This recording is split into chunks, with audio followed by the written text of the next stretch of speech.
All right. Cybertruck 2.0, huh? You guys sent in some seriously interesting articles about this thing. And honestly, I get it. Tesla, they're like that friend who always makes a grand entrance, right? But you're here for the real deal, the stuff that matters. Like, can this thing even live up to the hype? It's not just hype, though, is it? This feels different. You're right, it does. And that's what we're going to unpack today. Because this isn't just another electric truck. Everyone's doing electric now. This is Tesla trying to rewrite the rules again. Yeah, and they're doing it with, well, that design. Those articles you sent, a lot of talk about how the first Cybertruck was this whole love it or hate it thing. Was that the point? Just to be different?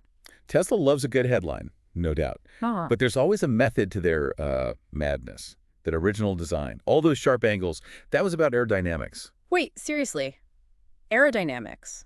On a truck that looks like it came straight out of Star Wars. Right, but that's the thing. Less drag, more efficiency. And with the 2.0, they're taking it even further. So smoother edges, but still that futuristic look? What does that even do for you realistically, besides turning heads, I mean? Think about it. If it cuts through the air better, that means better range, better handling, even safer. All because of how the air flows around it.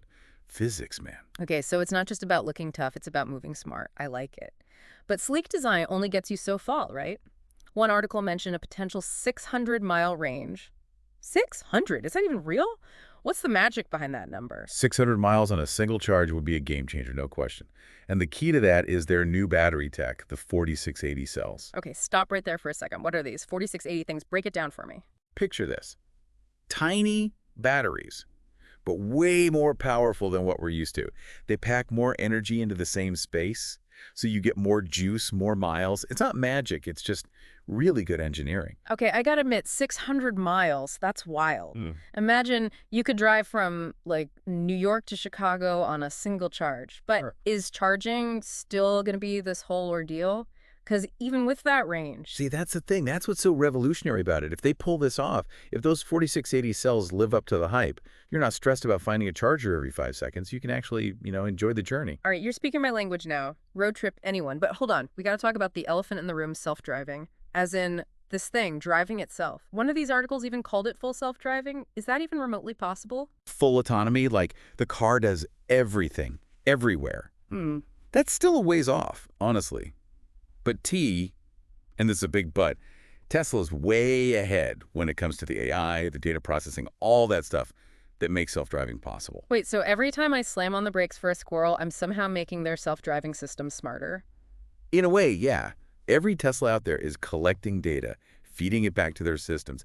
It's like a giant moving network, all learning from each other. So it's like the more we drive, the smarter these things get. That's kind of cool, kind of creepy. But beyond my daily commute, what does this actually mean? Like, what are the real-world implications here? Well, think about it. What's something that relies heavily on, someone behind the wheel all the time? Pretty much everything. I mean, Exactly. But especially trucking, long-haul routes, deliveries, all that. Imagine if you take the driver out of the equation, or at least make it optional. okay, whoa, now we're getting into some seriously futuristic stuff here. This isn't just about trucks anymore. This is like the future of how we move everything. And that's what makes this so interesting. Okay, my head is officially spinning. We've got self-driving trucks, revolutionary batteries, a design that's straight out of a sci-fi movie, and we're just getting started. We'll be back in a minute to unpack even more about the Cybertruck 2.0. Don't go anywhere. Okay, so we're back, and I'm still trying to wrap my head around these self-driving trucks.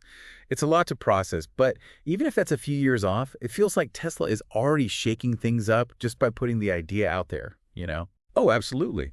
Tesla's kind of notorious for that, right? They throw these big, crazy ideas out into the world, and suddenly everyone else is playing catch-up. It's like they're setting the pace for the entire industry, whether the other guys like it or not.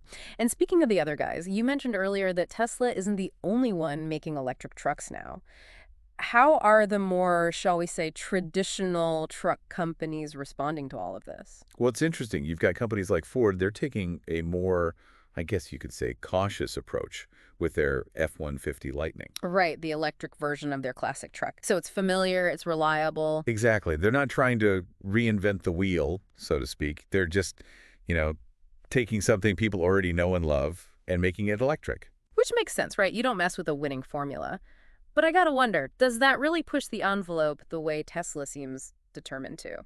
That's the million-dollar question, isn't it? Ford's playing it safe, betting that people want evolution, not revolution. And hey, they might be right. But then you've got companies like Rivian coming in from a completely different direction. Oh, yeah, the Rivian trucks. Those Yeah, are like the adventure mobile, go anywhere, off the grid type trucks, right? 100%.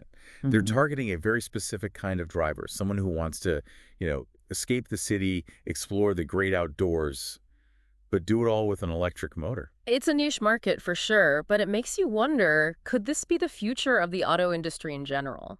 Instead of a few companies building cars for everyone, maybe we'll see dozens of companies, each one specializing in a very specific type of driver or lifestyle. It's definitely possible. Hmm. The days of the one-size-fits-all vehicle might be numbered. And, this actually ties into another way Tesla is shaking things up, and that's with their manufacturing process. Oh, right. They do things a lot differently than most car companies, don't they? Big time. Tesla's all about vertical integration.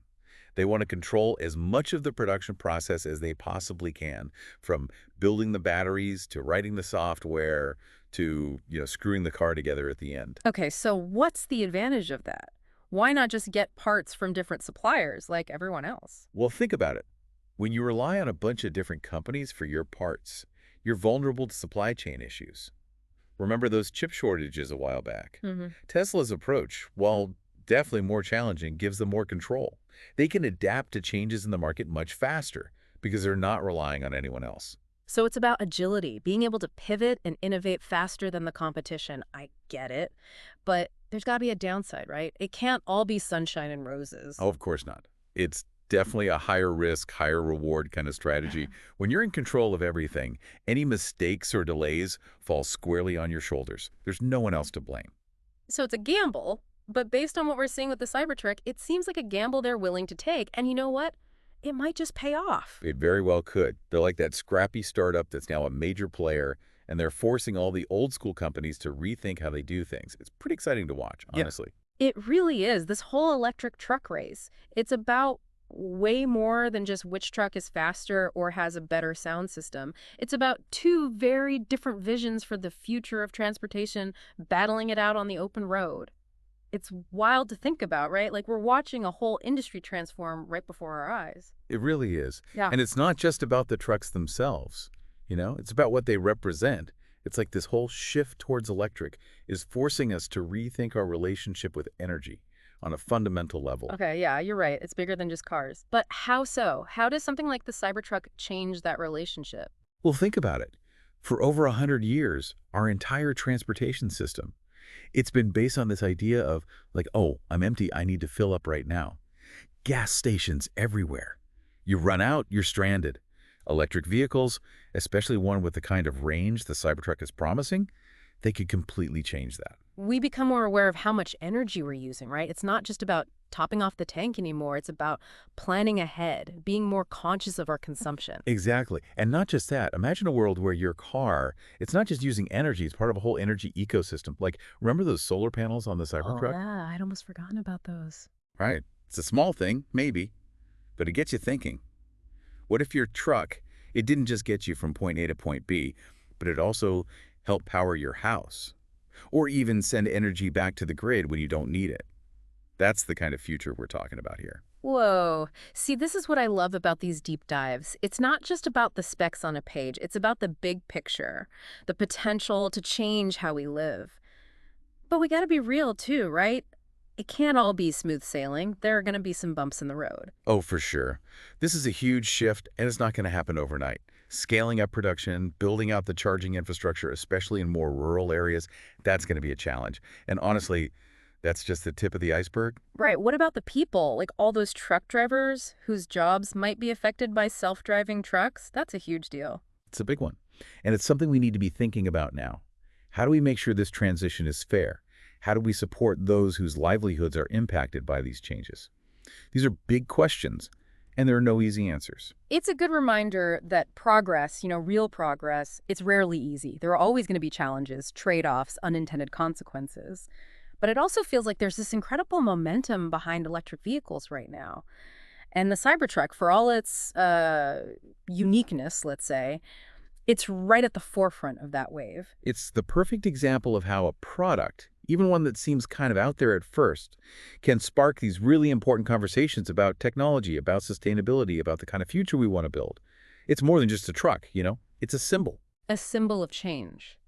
And whether you love it, hate it, or maybe a little of both, you can't deny it's got people talking, debating, imagining what's possible. And that's what we've tried to do today. To go beyond the headlines, beyond the hype, and explore what this all really means. Because at the end of the day, it's not about the Cybertruck itself. It's about what it forces us to ask ourselves about the future. And on that note, I think it's time to wrap up this deep dive. But hey, listeners, this is where you come in. Don't just take our word for it. Keep that curiosity going. Do your own research, ask the tough questions, and let's keep this conversation rolling. Until next time, happy diving, everyone.